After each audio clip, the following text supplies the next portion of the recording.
सातपूर परिसराचा नियोजनबद्ध आणि सर्वसमावेशक विकास साधताना शेतकऱ्यांचे हित अबाधित राहावे यासाठी सातपूर परिसरातील शेतकऱ्यांच्या महत्त्वपूर्ण बैठकीचे आयोजन सोमवारी सातपूर विभागीय कार्यालयात करण्यात आले होते। प्रस्तावित 18 मीटर आणि 15 मीटर डीपी रोड तसेच भविष्यातील पायाभूत सुविधांच्या विकासाबाबत या बैठकीत सकारात्मक आणि सविस्तर चर्चा करण्यात आली। सातपूर परिसराचा झपाट्याने विस्तार होत असून वाढती लोकसंख्या, वाहतूक व्यवस्था आणि भविष्यातील नागरी सुविधांचा विचार करता नवीन डीपी रोडची आवश्यकता निर्माण झाली आहे। मात्र विकासाच्या प्रक्रियेत शेतकऱ्यांच्या जमिनी आणि त्यांच्या आर्थिक हिताला बाधा पोहोचू नये यासाठी विकासही आणि शेतकऱ्यांचे हितही या भूमिकेतून मार्ग काढण्यावर बैठकीत भर देण्यात आला। यावेळी कन्स्ट्रक्शन एम्युनिटीज TDRच्या माध्यमातून संबंधित शेतकऱ्यांना शासनाच्या नियमानुसार योग्य लाभ मिळावा, जमिनीचे योग्य मूल्यांकन व्हावे आणि विकास प्रक्रियेत शेतकऱ्यांचा सक्रिय सहभाग राहावा याबाबतही चर्चा करण्यात आली। डीपी रोडच्या माध्यमातून सातपूर परिसरातील रस्ते, वाहतूक व्यवस्था आणि पायाभूत सुविधांना मोठी चालना मिळण्याची शक्यता आहे। त्यामुळे शेतकऱ्यांनीही परिसराच्या भविष्यातील विकासासाठी सकारात्मक भूमिका घेत प्रशासनासोबत समन्वयाने काम करण्याची तयारी दर्शवली आहे। बैठकीत शेतकऱ्यांच्या मालमत्ता आणि आर्थिक हिताचे संरक्षण करत सातपूरचा नियोजनबद्ध विकास करण्यावर एकमत झाले। संबंधित विभागाकडे आवश्यक पाठपुरावा करून शेतकऱ्यांना शासनाच्या नियमानुसार योग्य लाभ मिळवून देण्यासाठी पुढील काळात प्रयत्न करण्यात येणार असल्याचे यावेळी स्पष्ट करण्यात आले। यावेळी नगरसेवक नितीन निगळ यांनी आपली भूमिका मांडली। म्हणजे गावाचा एकी पुढे सर्व नाशिक एक झाला आणि आपला जो विकास आराखडा रद्द झाला आणि नवीन शेतकऱ्यांची भुक्ते साहेब आले, त्यानंतर काही धनी सर आले, विकास समिती आली, त्या माध्यमातून गावाचा पूर्ण शहराचा विकास आराखडा बनला। तसेच मला विनंती अशी आहे की हा जो कन्स्ट्रक्शन TDR आपण समजून घेतला पाहिजे की आपल्या भागातले रस्ते झाले पाहिजे आणि आता आपल्या भागात निलेशने जे सांगितलं की रस्ता छोटा आहे, बिल्डिंग डेव्हलप होऊ राहिली, ही योजनाच त्यासाठी। याच्यात त्यांनी अटी दोन टाकलेल्या आहे की ज्या 2016-17 जो डीपी आला तेच डीपी रस्ते यात आपण धरणार आहोत। आणि मी त्यांना मॅडमला आपलं नशीब एवढं चांगलं आहे की आपल्या या भागात एका विषयाचे 8 नगरसेवक आहे, 26चे असतील 11चे, कारण एकाही नगरसेवकांनी पत्र दिलं की हा रस्ता नाही झाला पाहिजे, तिथं हे नाही झालं पाहिजे तर ते थांबू शकतं। म्हणून माझी विनंती आहे की ज्या वेळेस एरिया डेव्हलप होतो, एखाद्या बिल्डिंगला आता आपली पानवाट रोड डेव्हलप झाली, तिथे बिल्डिंग झाले, अग्रो हाऊस झाले, पण अजून रस्ते नाही झाले। ही कन्स्ट्रक्शन TDR जो आहे तो यासाठीच आहे की ज्या भागात आपल्याला समजा आपण एक उदाहरण आता सर इथं या ठिकाणी जे बसलेले शेतकरी त्यांना एक गोष्ट माहिती, 1 गुंठा 20 लाख रुपये, ते square foot TDR construction TDR समजायला खूप वेळ जाणार आहे।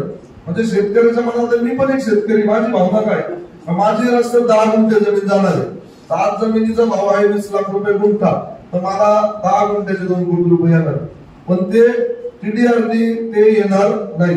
मला त्याचे पैसे किती, 1 कोटी रुपये। मी एकदम तुम्हाला असं मोकळं करून विषय समजवतो की आपल्या शेतकऱ्यांना गुंठ्याचा भाव माहिती आहे, तो स्क्वेअर फूट, चौरस मीटर, TDR आणि FSI हा आपल्या डोक्या पलीकडचा विषय। पण याच्यात असं आहे की हा जो रस्ता जेव्हा आपण महानगरपालिकेला हस्तांतरित करू, उदाहरण सांगतो, एक 5 गुंठे जागा जर समजा माझी त्या रस्त्यात 18 मीटर डीपी रोडला जर गेली तर 100% 5 गुंठ्याचा रेडी रेकनर नुसार जो काही TDR असेल तो मला मिळणार। तो मिळाल्यानंतर जो उर्वरित रस्ता आहे तो रस्ता करण्याची जबाबदारी जर मी घेणार असेल, महानगरपालिका मला त्याचा अधिकार देणार का हा जो 5 गुंठ्याचा रस्ता तू शेतकरी म्हणून जर करत असेल तर त्याला महापालिका एक बांधकाम विभाग त्याचा एक एस्टिमेट बनवल, त्यात सर्व युटिलिटी, मग त्याच्यात ड्रेनेजची लाईन असेल, स्ट्रॉंग वॉटर असेल, MACD असेल, स्ट्रीट लाईट, सगळ्या युटिलिटी, त्यानंतर तो रस्ता कॉन्क्रीट करायचा का डांबरीकरण करायचा ही महापालिकेकडे अधिकार केंद्रीय ठेवलेले। मग त्यांनी 5 गुंठ्याचं एक एस्टिमेट काढणार, 1 कोटी रुपये, 50 लाख, जे काही एस्टिमेट, जर समजा मी तयार झालो का हे 2 कोटी रुपयाचं काम मी करायला तयार आहे शेतकरी म्हणून, तर महापालिका विना टेंडर, विदाउट टेंडर ते काम आपल्याला देणार। समजा जर मी बोललो माझी ऐपत नाही, मी नाही करू शकत ते, तर महापालिका काय करणार का आपण कन्सेंट देणार एखाद्या बिल्डरला, तरी सुद्धा ते टेंडर नाही काढणार। जर दोघेही करणार नसतील तर महापालिका त्याचं टेंडर काढणार 2 कोटी रुपयाचं। आणि आपल्याला या कन्स्ट्रक्शन TDRचा फायदा असा आहे की त्यांना म्हटलं एवढं सांग त्यांची जमीन जे काय केली हे सर्व नंतर होणार. नाही 5 गुंठ्याची जी जमीन आहे 100% आज शेतकऱ्याला मिळणार. आणि दुसरा फायदा का जो रस्ता आहे, जसं निलेशनी पानवड रोडचं उदाहरण सांगितलं का त्या ठिकाणी बांधकाम परवानगी कशी काय देतात, बरोबर. तर हा रस्ता महानगरपालिका लगेच आता समजा उदाहरण नगर पासून तर लिंक रोड आपल्याला रस्ता करायचा आहे. 100% शेतकऱ्यांनी जर ऍग्री झाले तर 100% शेतकऱ्यांना त्याची जेवढी जमीन जाते 100% ज्याची जमीन जाते त्याला 100% TDR मिळणार. त्याच्यात नो एक्सक्यूज. तो रस्त्याचा एस्टिमेट महापालिका बनवणार आणि लगेच तो रस्ता होतो. म्हणजे आपण डेव्हलपमेंट चार्ज भरतो. आज ज्यांनी बिल्डिंगा बांधल्या पानवड रोडला डेव्हलपमेंट चार्ज भरले, पण पाणी आहे, स्ट्रीट लाईट आहे, रस्ते आहेत, सर्व ठिकाणी महापालिकेने डेव्हलपमेंट चार्ज भरून घेतला.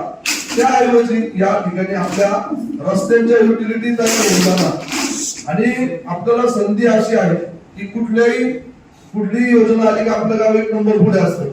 याच्यात आम्ही आता इथे ह्या 25 नंबरचे 4 नगरसेवक आम्ही आपल्या प्रभाग 11चे, त्याच्यानंतर एक्सपर्ट जे आपण निर्णय घेणार आहे. आता जर सर्व शेतकऱ्यांनी ठरवलं तर रस्ते आपल्याला करायचे, पण त्याचा फायदा तोटा समजून घेणार. आपण आता ऑगस्ट चालू आहे. आपण मागच्या वेळी पण गावच्या सोसायटीचं शिष्टमंडळ महसूल मंत्र्यांना आम्ही भेटून आलो की आम्हाला आमचा रेग्युलेटर वाढवून द्या, तर आम्ही रस्ते देण्यात आहे. आता त्याला पर्याय दुसरा काय तर आता आपले FSI दोन आहे, बरोबर ना, डबल मिळतो. तो महापालिकेच्या अधिकारातला भाग आहे, तिथं आपण करू शकतो. फक्त महासभा किंवा स्टँडिंग किंवा आयुक्तांनी जर त्यात निर्णय घेतला, जो अधिकार महापालिका आयुक्तांकडे आहे आणि त्याच्यात आम्ही समजा महासभा असेल, स्टँडिंगचा अधिकार महापालिकेकडे, शेतकऱ्यांचं नुकसान होईल असं महापालिका निर्णय घेणार नाही.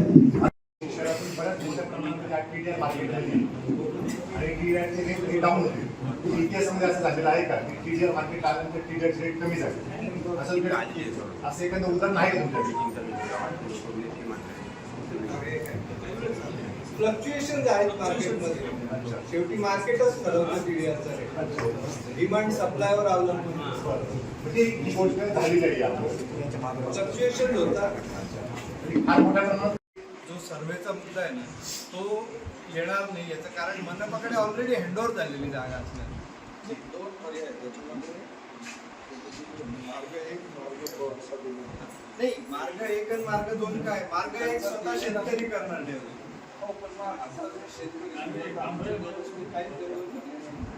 सगळ्यांची आजची ती काळ आहे जे रस्ता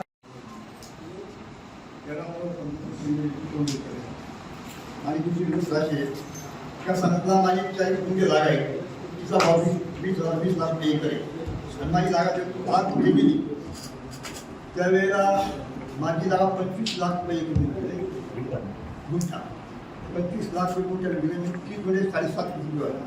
म्हणजे किती पैसे लॉस झाला? 50 लाख रुपये होता. आपल्याला किती पैसे मिळतात? मला सगळ्यांना एक विनंती आहे, या कामाला कोणी जास्त राहू नका. सगळ्यात महत्त्वाची गोष्ट आहे काय नुकसान होईल काय होईल पण नंतर लोक आपण, परंतु आपल्या गावाचा विकास होईल. नाशिकला होईल. सगळ्यांना विनंती, सगळ्या शेतकऱ्यांना, मी बी शेतकरी, मला माहिती माझी पण जागा आहे, पण या कामाला कोणी विरोध करू नका. तुमचे म्हणणे किती मागा तुम्ही म्हणजे आपण नाव शासन म्हणतो, पण या कामाला कोणी थांबू नका. हे काम झालंच पाहिजे पुढे. आता कोणी म्हणणं आहे त्याचं म्हणणं बरोबर ना. पस्तीस जागा पुढे असायची त्याचं उत्पन्न काही निघू लागेल त्यावर काय करते अरे दररोज या जमीन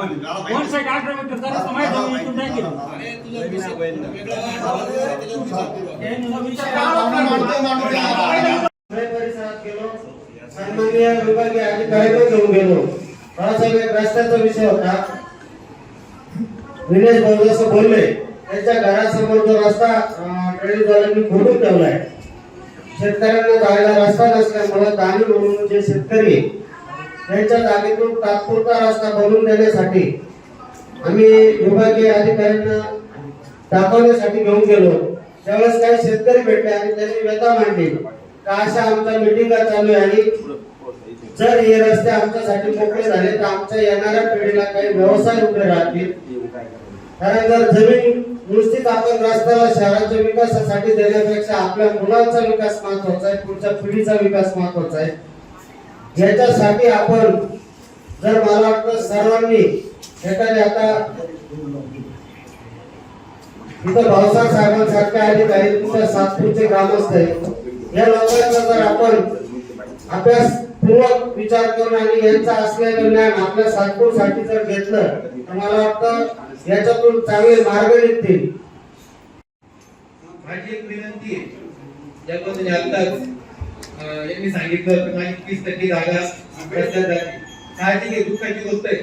परंतु आज सिंहस्थ महाकुंभमेळा चालू आहे. सिंहस्थ महाकुंभमेळ्याच्या अंतर्गत जे रिंग रोड चालू आहे किंवा त्या व्यतिरिक्त सिटी गावातील जे रस्ते चालू आहे, ज्या शेतकऱ्यांच्या जागा आता त्या एक्वायर केल्या आहेत त्यांना मोबदला काय भाव दिला जातो? आणि आज या ठिकाणी हे शेतकरी वर्षानुवर्ष या ठिकाणी शेती करीत आले. आज त्यांना काहीतरी सोन्याचे दिवस येणार आहे. त्यांच्यासाठी कवडीमोल भावामध्ये अक्षरशः 2% ठीक आहे, हा महसूलचा विभाग आहे, महसूलचा तिथे. परंतु तुम्ही 8 नगरसेवकांनी जर ठरवलं आणि आम्ही तुमच्या सोबत आहे, महसूल विभागात जाऊन आपण जर सांगितलं जर सिंहस्थ कुंभमेळ्याच्या नावाखाली या रस्त्यांना एवढे पैसे दिले जातात. आता नाशिक मध्ये नदी लगतचा जो रस्ता आहे तिथं फुटपाथ बांधायचं आहे, आपलं हे बांधताय काय घाट बांधताय, त्याला 20 कोटी रुपये एकरी पैसे दिले जात आहे. 20 कोटी रुपये एकरी पैसे दिले जात आहे. आणि आपले जे शेतकरी यांना जे व्हॅल्युएशन आहे ते व्हॅल्युएशन आता बाळाभाऊनी सांगितलं तुमच्यामध्ये 11,000 रुपये व्हॅल्युएशन आहे आणि सातपूर गावामध्ये 5,400 रुपये व्हॅल्युएशन आहे. हा महसूल तरी बघा. परंतु तुम्ही 8 नगरसेवकांनी जर ठरवलं आणि तुमच्या सोबत आहे तर हे व्हॅल्युएशन 11,000 पर्यंत आपल्याला कसं देता येईल? आणि सिंहस्थ महाकुंभाच्या धर्तीवर आपल्याला याच्यामध्ये फायदा काय करते शेतकऱ्यांचा तो फायदा आपण नक्कीच करावा अशी आपल्याला विनंती करतो. माहिती आहे महापालिका किती निधी आहे काय आहे. आता कुंभमेळ्यामुळं DDR मधून रस्ते होतील, नंतर मला वाटतं 12 वर्ष काय रस्ते होणार. जी रस्ते आहेत आणि त्या DDR मध्ये रस्ता तोच होतो जो रस्ता झालेला नाही. त्याला पुढे खडीकरण नको आहे, त्याला पुढे डांबरीकरण नको आहे, पुढेही तो रस्ता झालेला नाही पाहिजे. तोच रस्ता डिग्री रस्ता फक्त घेतलेला आहे, दुसरा रस्ता घेता येत नाही. पहिली गोष्ट. आणि दुसरी गोष्ट असं आहे आपल्या शेतकऱ्यांचं मत आहे की बघा आम्ही आपल्या भाल्यासाठी करतोय. शेवट निर्णय तुम्हाला घ्यायचा आहे, तुम्ही जागा देणार नाही देणार. मी मागच्या पंचवार्षिक मध्ये खूप प्रयत्न केले आणि कोणीतरी शेतकरी एक आडवा येतो आणि तो रोड बंद करतो. हा आम्ही सर्वांनी अनुभव, जी लोक आमच्या बरोबर नगरसेवक म्हणून आणि जी सामाजिक कार्यकर्ते म्हणून आमच्या बरोबर आली त्यांनी सर्वांनी प्रयत्न केला, त्यांनी तो अनुभव घेतलाय सर्वांनी. बाकीच्यांना काय वाटतं माझ्या परिसरात रस्ते होते नाही, माझ्या परिसरात काम होत नाही, पण भाऊ जसे बोलले आपले तसं काठी सुद्धा काढून दिलेला आपला. आणि बाळाच्या जवळ एक रस्ता आणला, 2 कोटीचा मंजूर केला आणि त्याचं उद्घाटन न करता आम्ही प्रत्येक काम करण्याचा प्रयत्न केला. पुढे उद्घाटन करून त्याची जाहिरात करण्यापेक्षा लोकांचे कामं कसे होतील यावर जास्त भर दिला. आणि याला बाळा साक्षीदार आहे की पुढील शेतकरी रस्ता होऊन दिला नाही आणि तो निधी मग रिटर्न जातोय. फाईल मंजूर करायला कमीत कमी 5-6 महिने, कारण त्याचा निधी मंजूर करण्यानंतर त्याचं इन्स्ट्रुमेंट करण्यानंतर ती फाईल फिरते, नंतर त्याचं टेंडर होतं वगैरे सर्व प्रोसिजर. आणि म्हणून माझी विनंती आहे जर आपण कमीत कमी डीपी रस्ते हस्तांतरित केले तर सातपूरचा नक्कीच विकास होईल. परमिशन देतात लोकांना बांधकामासाठी आणि मग तिथून लोक नवीन बांधकामं करतात. आता सातपूर माझ्या अंदाज साधारण 450-500 एकरचं क्षेत्रफळ आहे. ते नवीन डीपी मध्ये आलंय आणि आता इथे बऱ्याच लोक लेआउट बनवतात, कन्स्ट्रक्शन करतात. बरोबर. माझी तुम्हाला एक विनंती करतो, तुम्ही आयुक्तांनाही सांगा आणि महापौरांनाही सांगा आमचे रस्ते आजही 10 फुटाचे आहेत आणि तुम्ही परमिशन देता बांधकामांचा. हायर रस्त्यांवर लोड आलेला मोठ्या प्रमाणामध्ये, कारण की जो फ्लॅट घेतो त्याच्याकडे प्रत्येकाकडे एक 4 व्हीलर आहे, एक 2 व्हीलर आहे. रस्ते आमचे 10 फुटाचे आहेत. आम्हाला शेतकऱ्यांनाच यायला जायला रस्ता नाही. तुम्ही यांना नवीन परमिशन कशी काय देताय? एक तर पहिले यांच्याकडून हस्तांतरित करा ते रस्ते डीपी, तेव्हा यांना नवीन बांधकामाला परवानगी द्या. अन्यथा बांधकामाला नवीन परवानगी देऊ नका. तुम्ही आता हे झालं का माझ्या घरी चला, तुम्हाला रस्त्याची परिस्थिती समजेल काय. 10 फुटामध्ये इकडून एक गाडी थांबायला लागते. परवा माझ्या बायकोचा एवढा मेजर ऍक्सिडेंट झाला, म्हणजे दुर्दैवाने की तिने सीट बेल्ट बांधला होता ना, तिला हेड इंजुरी खूप मोठी झाली असते. बरोबर आहे का नाही? आणि आजूबाजूला बिल्डिंग झालेलं आहे. याला पर्याय काय? कारण की शेतकऱ्यांची एक मानसिकता अशी तयार झालेली आहे की TDRचा रेट जोपर्यंत गंगापूर रोड कॉलेज रोडला आहे तो रेट जोपर्यंत सातपूरला मिळत नाही तोपर्यंत आम्ही रस्ता हस्तांतरित करणार नाही. इथे सर्वांचीच हीच आता मानसिकता आहे. आज जरी या मिटिंगला सर्व जमा झालेला आहे, पण उद्या बाहेर गेल्यानंतर त्यांची हीच परिस्थिती आहे. TDR रेट फार कमी आहे सातपूरचा, अजून हस्तांतरित केलेलं नाही. पण ज्या हिशोबाने आतापर्यंत मिटिंग चाललेलं आतापर्यंत आम्हाला जी गोष्ट ऐकण्यात आलेली आहे की सातपूरचा TDRचा रेट फार कमी आहे, त्यासाठी तुम्ही काय मार्ग काढणार आहे? आपल्याला SOP तयार करता येईल, म्हणजे मी ती सगळ्यांना फायदेशीर होईल असं मला वैयक्तिकरित्या वाटतं. आणि याच्यामध्ये सगळ्यात जो कळीचा मुद्दा आहे की TDRचा रेट, आता TDRचा जो काही रेट आहे, ज्यावेळेस सातपूरचा जर आपण विचार केला 12 मीटर 15 मीटर 18 मीटर जे काही DP रोड असतील हे डेव्हलप झाले तर एक मोठा TDR आपल्याला मार्केटमध्ये येईल आणि TDRचे रेट खाली येतील. म्हणून आजच्या बैठकीचा उद्देश आहे की आपण आपले निर्णय जेवढे लवकर करून आपला TDR लवकरात लवकर मार्केटमध्ये आणला तर आपल्याला दर मिळू शकतील, किंवा भविष्यात जर ते दर कोसळले तर जो विकास आहे तोही पुढे येणार नाही. हा याच्यातला आपल्याला तोटा पण आहे. म्हणून आपल्याला ती घाई करून आपले जे रस्ते हे लवकरात लवकर विकसन करून घेणं आवश्यक आहे. या बैठकीस प्रभाग 11चे सर्व नगरसेवक, प्रभाग 26चे सर्व नगरसेवक तसेच नगर रचना विभागाचे अधिकारी उपस्थित होते. सातपूरच्या भविष्यातील विकासाचा आराखडा आणि शेतकऱ्यांच्या हिताचा समतोल साधण्यासाठी झालेली ही बैठक महत्त्वपूर्ण ठरली आहे.